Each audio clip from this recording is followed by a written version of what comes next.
Beautiful. Okay. So the topic we are going to talk about today is exercising for your cycle. I know that there are segments on this, but I do plan to go a little bit deeper in this one and just kind of piece all of it together, which I think is thrilling and so important.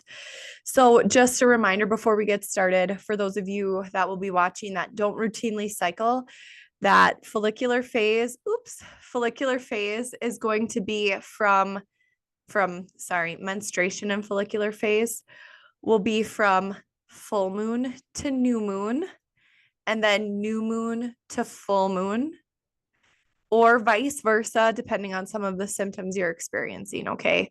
So you can always do um, new moon to full moon to new moon if you feel like that aligns with you better. But when you're not really getting a cycle, it really is totally your call. Things that might feel a little different that would make you want to make that call.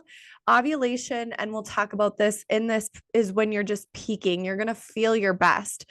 So if you notice around the full moon, you're feeling better than you feel around the new moon, that would be a good sign to switch up the way that you're trying to hack your cycle back. Okay.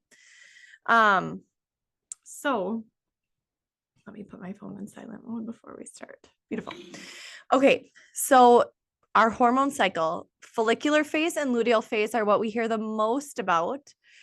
And there are two events that happen within our hormone cycle, and that is menstruation and that is ovulation. And remember, I talk all the time, the goal of every single cycle is procreation, whether that's your goal or not. It's so important to keep that reality in mind so that you can understand what your body is trying to do with each of these hormone shifts, ebbs, and flows that occur. If we ignore that fundamental biologic reality, we're ignoring innately what makes us feminine. So it's just so important to keep those things in mind as we go through this. But again, we have the follicular phase, which in general is that phases 1 through 14. And within that phase, we have menstruation. That's usually day 1 to day 4, 5, 6, 7. We have then ovulation, which kicks off the luteal phase, and that's usually 28 to 35 days. So again, for those of you that are not cycling but follow the lunar cycle, that's going to be about 28 days on the nose. For those of you who cycles a little long, these numbers might vary. So just keep in mind what makes sense for you. And you should know what those numbers are, because ideally by now you're tracking your cycle, you're ovulating regularly. And if you're not, it's a sign that you're too stressed and your body doesn't feel safe enough to ovulate. So work needs to be done first before exercising for your cycle to just let your body feel safe enough to ovulate. I love exercising for the cycle because it's just so intentional. Cycle syncing your exercise routine is such a game changer when it comes to honoring your body, what your hormones are trying to do, what your biology is trying to do, boosting your energy, and just getting the most out of your workout routines. I just feel like a lot of times as women, we try to exercise like men and we are not. And we want to get results like men and we are not. And if we can pay attention to innately what our body is calling us to do at certain times of our cycle, it's just going to allow us to elevate our outcomes because we're honoring the way that our body was designed. So let's start to unpack this a little bit. We'll start with the menstrual cycle, menstrual phase, day 1 through 5, 6, 7. I've just snipped out that graph here so we can see what your estrogen, progesterone, FSH, LH, or these other two gray lines, what that looks like at this time. And as you can see here, it's very anticlimactic. There's very little happening with our hormones. Okay. When you are coming off of your luteal phase and your hormones drop to a certain level within your body, and your body is calculating those things, okay, your body then sheds your uterine lining, and that active bleed is menstruation. And so it's saying, I didn't conceive a baby. I don't need all these excess hormones that keep conception and this embryo safe and healthy in the womb. So we need to clean out that environment to prep for another cycle. And so estrogen and progesterone are at their lowest levels as your body sheds your uterine lining. your FSH just during these first, like I would say after day 3, it starts to increase. But just keep in mind from day 1, 2, 3, maybe even 4, depending on your estrogen levels, how effectively your body is bleeding and detoxifying. If there are any other toxins or stressors within the body, your flow might be heavier and even more uncomfortable. So this might last longer. Okay. Now I'll quickly add a caveat. That's not normal. That does not need to be your normal, but for some people it's common. And so we, by addressing liver and toxic load within the body, those things can get better. But your hormones are at their lowest. They will start to build naturally, but nothing too crazy in these first days.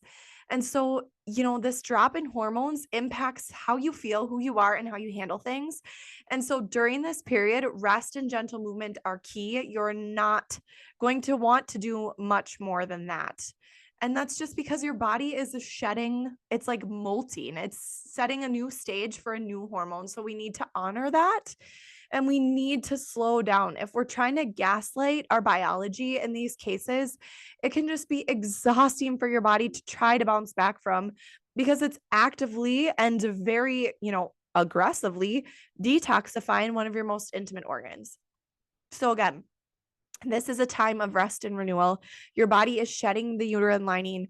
Energy levels are a little bit lower. Your output is just on a metabolic level a little bit higher. So you just need to honor your body's need and call to slow down. And honestly, for a lot of us, we feel that innate need to slow down. We don't have a lot of motivation because our hormones are low, but we're like, I have to do my workout. I have to check this off my list. You don't have to do anything. The best thing you can do during this time is honor your body and what you feel called to do, because then as those hormones build and peak again, you're going to come back with even more intentionality, and we'll get to that. So some of my favorite things to do during this time is just really gentle stretching, foam rolling, Pilates, paced walks. If I'm walking with my weighted vest, I may be pulling some weights out at this time, just depending on how I feel and my motivation. But honestly, this might be a time where I just leave the vest at home. These movements and these stretches just really help reduce cramps. They promote circulation without overtaxing the system. So they're just aiding in that detoxification process without exacerbating it. And it's important to note that your body wants and needs to detoxify during this time. So let's not take its energy resources and plug it in somewhere that it's not called to do right now. And then the beautiful thing is, from menstruation, we go right into that follicular phase, which is where these hormones are peaking and you're going to feel your best. So let's talk about that. I'm going to take a quick drink. Okay. Follicular phase is just one of, I think, like once you learn the phases of your cycle, follicular phase is what I would equate to the second trimester of pregnancy. You feel your best during the follicular phase if your other hormones are doing what they need to do. So this bright blue line here is your estrogen. You have your LH, your FSH. LH is what triggers ovulation. FSH is what helps peak and will continue to increase that follicle growth. And then you have your progesterone, which is very, very low during this phase of your cycle. So this follicular phase is just like, you are going to have the most motivation, the most discipline, the most focus. This is like I said, second trimester pregnancy, baby. It is where you're going to feel your best. So what your hormones are doing during this time is they're slowly building, they're blossoming that follicle for ovulation. So the estrogen is gradually increasing. This allows the follicles in your ovary to continue to develop. Your FSH peaks early to stimulate follicle growth. Luteinizing hormone LH starts to rise towards the end of this phase. So LH, if for those of you that track your cycles, LH, when it peaks, you usually ovulate a few days later. So that is just saying, yes, let's go. This LH is going to trigger that release of the follicle or the egg from the ovaries into the fallopian tubes and then into the uterus. So this synergistically is working for procreation, and your body is really, really peaking because, I mean, if we think primitively, this is when you're kind of entering your mating season, so to speak. And so this is where our intentionality, our competitiveness, our social engagement really starts to shine because, again, procreation. So this is where your body is like, yes, I need to let my lineage live on. So our stamina increases, our strength increases, our mood increases. And so it makes it an ideal time for intense and more adventurous workouts. So let's just go back really quick. We're starting low and we're building to peak with some of these hormones. You're going to feel this with your workout. And so I really encourage people to build their workout with their ovulation in mind. As you come out of your cycle, you might want to jump into lifting really heavy or whatever it is that really gets you going as far as exercise goes. But I would just challenge that narrative a little bit and slowly build up, because as this estrogen peaks and as your LH and FSH rise, you're going to be able to be a little bit more aggressive with your goals and get better results. So condition as such. Build your conditioning up around this time so that you're not totally gassed by the time that you get to this peak, but instead that's when you can really optimize what your body is doing. So post period, your energy starts to climb as estrogen levels rise. If you remember, we've talked about this with fasting for your cycle. Estrogen thrives with really controlled blood sugars, which exercise helps you do. It thrives with lower sugars, which exercise helps you burn up. And it's a great time to try something new or push yourself a little bit harder. Ideal exercise during this time is building that cardio, building your strength training, or trying something new. This is an ideal time for that. When your body is primed for energy and stamina, it makes it the perfect time to build to your fitness goals. Nope. Up. But all the Leslie aren't cleaning up there. They're just playing on the iPad. Okay. I'll talk to them after. Okay. So, a little visitor. We knew it would happen. So again, just the perfect time to start to build to the fitness goals, especially with ovulation right around the corner. So we're building to ovulation. And so here's that little snippet of ovulation where our estrogen has already peaked. It's already signaled to those follicles to do what we want to do. It peaks just before ovulation occurs, and then LH will sharply peak at ovulation. So again, this beautiful synergy that we see right here, it creates the most predatory like energy, confidence, and social connectivity. So honestly, this is the time where, like, if you thrive in a group setting, ask people to work out with you. This is where you're going to feel more prone to wanting to go to a group workout class. You're going to thrive on social engagement, and you're going to really allow that competitive nature to come out and help push you to perform better, because that's what your hormones are triggering you to do. After ovulation is when progesterone starts to begin to rise. So it's usually after that peak. So we'll talk about that in the next one. But during ovulation, progesterone is still fairly low. Estrogen is still fairly high, and your LH and FSH have peaked. And so your body is just in this natural power phase, and it's ready for PRing, high intensity exercise, and it can handle more stressful, that's probably the right word, handle more stressful exercise with a lot of intentionality, which I love. So again, your ovulatory phase can be, for some people too, if they have their hormones really well understood and well controlled, this can be from day 14 to day 16, 17, sometimes 18, but I wouldn't really push it too much further past day 18. Just depending on how you feel and how well you have your estrogen controlled. If you're not dealing with that level of estrogen dominance, if you're getting 30 grams of fiber a day, if you're really loving on your liver, you can extend how you feel during this ovulatory phase just by controlling the narrative of your hormones and your hormone excess. And you do a lot of that by loving on your liver.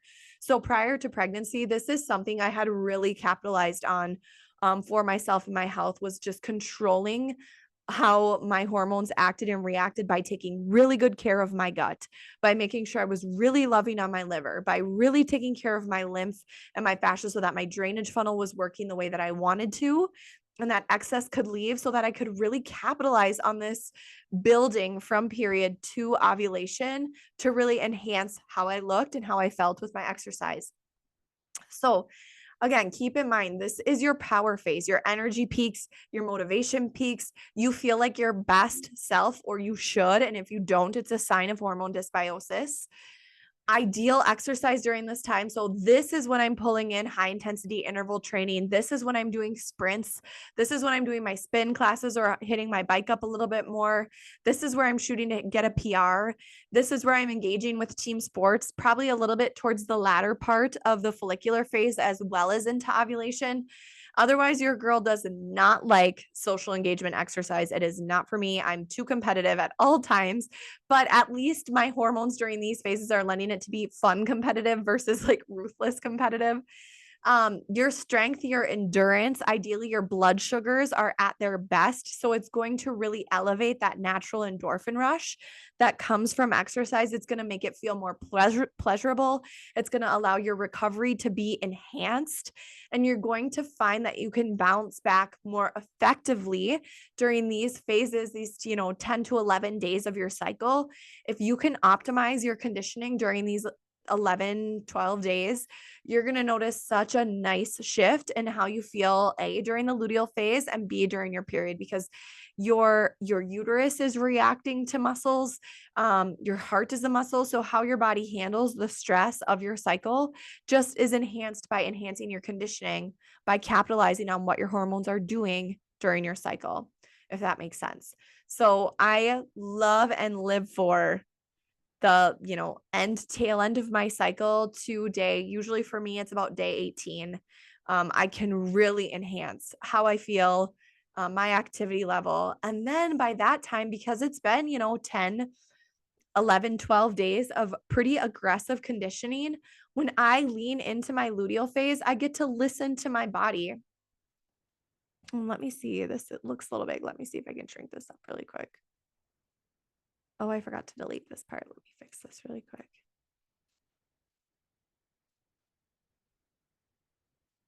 Here we go. Okay, that looks better. So then we enter the luteal phase, and I'm going to take a minute to just talk about the luteal phase super fast. We're going to spend a little bit more time talking about the luteal phase in this presentation, because this short span, if you can optimize your hormones, 9 to 10 days. For some women, it seems much longer. For general purposes, we'll say 11 days, can literally wreck you. It can make you feel miserable. It can make you feel worthless. It can make you feel like you have little to no control over your diet or your exercise routine. And that's why I'm such a proponent of learning how to cycle sync, learning what your cycles are doing, because if you're gaslighting how your body was built during this time, you're going to feel like you're failing. And that is not what we want. That is not what we want to do. So during the luteal phase, your progesterone is dominant. Progesterone is very peaceful. If you have a little too much progesterone, or if you have a progesterone estrogen ratio that's a little out of whack, you're not going to feel as good in this phase as you should. You're going to have more of the discomforts. You're going to have more of the PMS type symptoms as these things drop. You're going to have more gut discomfort, etc. So really working on, again, loving the drainage funnel, loving your liver can allow better control of all of these things. 100%. So progesterone is it's so much more of a calm state for your body. Progesterone, progestation, your body is saying, did we conceive? Did we make a baby? If so, I need to be higher. I need to be able to grow that embryo the way that God intended. And if not, the body will say, oh, nope, it's about a week post ovulation. I really don't need to do that. I don't have any HCG popping up. So we can really begin to drop this. Estrogen remains moderately high early in this phase, but drops towards the end. And then FSH and LH stay low as your body awaits either implantation, which you would know about 7 days post-conception, post ovulation, or the start of a new cycle. So when you hit this point in the luteal phase where these are peaking, these are either going to continue to increase or they're going to begin to taper. And if they're tapering too fast or they're tapering at a level where your body cannot tolerate it, you're going to end up with really annoying symptoms like the period flu. Usually that's a reaction because your body is very sensitive due to probably histamine irregularities. So again, we've done topics on that. Go back and listen to methylation, go back and listen to histamine, and then really support your body through those things. But this is what your hormones are doing during that luteal phase. The impact that this phase has on your body during the early luteal phase, you can still do that moderate activity. Like I said, when your hormones are more controlled, you have more control to be more aggressive with your workouts. And then you'll slowly just feel called to taper as some of these hormones paramount and build. But in that late luteal phase, after the progesterone peaks, it can make you feel more fatigued, less motivated, a greater call to rest. It should be a shift to restorative movement so that you can really, really, really prepare your body for menstruation. One important thing I really want to touch on, because this is something I think a lot of women run into, is your caloric need increases during this luteal phase. You'll be doing less intense work and you will feel more hungry. And this is where it can really mess with our brain when we don't feel disciplined. And at the end of the day, we're like, I am literally starving. What is wrong? So let's talk about it. So during the luteal phase, your body is naturally burning about 100 to 300 more calories per day compared to other phases of your cycle. This increase happens because of your metabolic rate, because of some of the internal things that are happening. So we'll talk about that as the progesterone climbs and your body prepares for a potential pregnancy. So you're going to have increased energy demands because progesterone stimulates your body to store energy for a potential pregnancy, leading to a slight uptick in your metabolic rate. Now, if you have your gut fine-tuned, if you have your routine fine-tuned, like this little bit of increased energy demands not going to like hang on to your body in weight, because also thermogenesis is occurring. Progesterone can slightly raise your body temperature, which also contributes to burning more calories. So for those of you that track your temperature, before ovulation, your temperature drops, and after ovulation, your temperature is higher. And that higher temperature, especially through the night, because that's when we're tracking ours. I have my Oura ring and I'm obsessed with it. I love it. But I've been tracking my temperature for a really long time. Before I had Oura, I had the temp drop. Your body is burning more calories around the clock during this cycle. The more lean muscle mass you have, the closer to that 300 calories you're going to be burning. The more adipose tissue you have, it's going to be a little bit closer to 100, but it's still an increase. And so if we are moving less, telling ourselves we need less food, and hijacking our basic biology, we are going to, at the end of the day, feel starving and ravenous and a little bit more emotional, when really we should have just had more protein. We should have had more fat. So ways to really intentionally support your body during this phase: listen to your hunger cues. I'm still that proponent for 3 meals a day, maybe a snack if you need it. But getting enough protein during those meals to keep you satisfied, getting enough fat during those meals to keep you satisfied, getting your sugars from whole food sources it's so pivotal, because it's going to control the blood sugar. It's going to prevent you from feeling like you're in this restrict and failing phase, which is not true. Again, it's normal to feel hungry, and instead of fighting cravings, choosing really nutrient dense foods, healthy fats, good proteins, complex carbs from whole food sources. It's just really going to help control your blood sugar levels. And it's when you can control your blood sugar levels, you can control your hormones better. And so exercise really helps control blood sugar. Food helps control blood sugar. So making sure you're getting enough fiber will really help stabilize any excess hormones, but bring down those blood sugar spikes that can come during the luteal phase when we're craving more of those sweet foods. And so this is where I really don't do a ton of like protein shakes in my life. But if I do, it's almost always during the luteal phase, because my sweet tooth is higher, as is most people's during this luteal phase. Your progesterone, it naturally wants a little bit higher blood sugar, nothing out of control, but it likes those sweeter foods. So that's when you want to lean into just getting really good high quality fruits, tropical fruits really support progesterone. This is where I lean into the just ingredients protein powder. This is where I might add more protein or collagen to my coffee instead of just doing a coffee with heavy cream, just to really satisfy the metabolic need during this time without feeling like I need to add in a whole nother meal. But if you can get that protein and fat in during the day, you're going to feel so much better, and have so much more control during the luteal phase.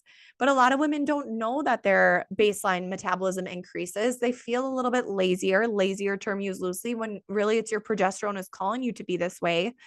So it's so important to tap into that reality. Now, as the progesterone rises and energy dips, especially in the latter half, and you feel the need to slow down. Early in this phase, you can still handle that moderate activity. Again, I'll keep saying that because I don't want you to get to, oh, it's my luteal phase, time to slow down. But when you can start to taper, oh, you're going to feel so good. So ideal exercises, sweaty, steady strength training, nothing overly explosive, nothing overly exertive. Pilates, moderate cardio at the start, gentle yoga, stretching, walking as you approach your period. Your body is preparing for menstruation. And so it's very wise to listen to its cues so that you don't burn out. If you gaslight how you feel during this time, just like with your cycle, you're going to be like, oh, I am exhausted. I'm burnt out. I can't recover. And your body, it can't. It's just so important. Why does all this matter? Your sex hormones orchestrate your energy, your mood, your physical capacity to perform throughout your cycle. So aligning your workouts with these hormonal shifts will not only enhance your performance, but also reduce stress on the body, promoting that hormone balance and long-term health. When you work with your hormones rather than against them, you're giving your body the respect it deserves because it's beautifully and wonderfully made, which I think is so important. Again, when you gaslight your body and you can't meet the expectations that you might have in your brain, and then you feel like you're failing when really your biology is not lending itself to perform at that level, this can be so critical for our self-perception and our ability to feel like we can perform, we can do what we want to do, versus like, what is my biology telling me right now?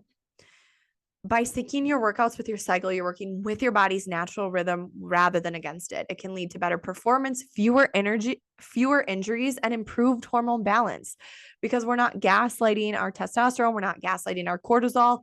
We're allowing all of the elements of not only exercise, but our menstrual cycle to align in a synergistic way that keeps our body from feeling too stressed to procreate. So whether you're lifting heavy weights, enjoying a quiet stretch, doing a HIIT session, remember, honor the ebb and flow of your body. Listen to your body. It's about progress, not perfection. All right. That is all I have for today. Do we have any questions? Jamie, did you have any questions? I actually do have a couple, if that's Perfect. cool. Okay. Yeah. Does it matter what time of the day we work out? Like, do you have any opinions on that? That's a super good question. So I tell anyone, like, don't fixate on the time of day if it's just about getting the workout in, right? But naturally, if we want to follow the diurnal cortisol pattern within our body, working out like a half hour after waking up is such a great way to optimize that cortisol peak. Otherwise, our cortisol peaks a few other times, never as high as in the morning, but our cortisol peaks like mid afternoon, and our cortisol peaks again mid evening. Like, it peaks about a half hour after we wake up, and then it peaks again kind of around noon, and then it peaks again kind of around 3. So if you can optimize the natural cortisol peaks within a body, that would be ideal, because then you're going to feel motivation to perform in your workout as well. Okay, love that. And then going back to the luteal phase really quick. Yeah. I want to make sure I wrote it down right. So you said you can kind of get more aggressive or sense PMS symptoms if your progesterone, did you say, is low? Yes. Yep. Okay, If your low. progesterone is not high enough, that's when you're going to feel like the estrogen dominant symptoms through the whole phase of your cycle. Progesterone comes with its own share of discomforts, right? But if your body and your hormone ratios are aligning, because what's almost more important than your individual like hormone numbers is okay. Now, and how are they working synergistically together? And so if your progesterone is too low and your estrogen is staying high during that luteal phase, you're going to miss all the peaceful properties that progesterone brings to our lives. Like your estrogen is still trying to hijack that part of your cycle, and it's keeping you from feeling as good as you want to or should at a time when they're sort of fighting each other. So in that first part of our cycle, when estrogen is starting to peak and progesterone's just naturally low, which if it's low at the luteal phase, it's probably even, still low when we want it to be low. That is when estrogen is naturally peaking and we feel good with estrogen. But then when we get to that luteal phase, if they're kind of fighting this battle where the estrogen never actually dips like it should and progesterone never rises as much as it should, that's when we're really finding those discomforts of our cycle exacerbated. Okay, that makes sense. Yeah, it's kind of a frustrating thing. Yeah. And then my third thing and my last thing is, what are your thoughts on creatine? Oh, I love creatine. I think it's so great. Most women are low in, well, I mean, most people in general, creatine is such great mitochondrial food. And so if we can fill up our gas tank with more intentional creatine, also other amino acids too, but it can really, really help with our mitochondrial performance and help us to really optimize the body's ability to detoxify. With that being said, of course, I'll always go back to the drainage funnel. The base of the drainage funnel is the gut, then the liver, and then the lymph, and then the glymph, and then our cells. So, when you're giving your body creatine, it is really giving your mitochondria good food to perform and to give your body more energy, which is such a win. But if the base of the drainage funnel is not working and we can't detoxify when we have that creatine in, which inevitably happens when we take care of the mitochondria, you're going to feel a little miserable. So make sure the drainage funnel is working, then incorporate that creatine and you will feel really, really good. So I'm a fan of it. I think it's great. Just Ingredients has a really good creatine that I like. That's a good option. All right, awesome. Thank you. Yes, yes, yes. Okay, anything else? Otherwise, I will end it for today. But great questions. I hope it's helpful. I'm going to get this posted. And yeah, all right. Make it a great Monday. Bye, Ellie. Thank you. Yep.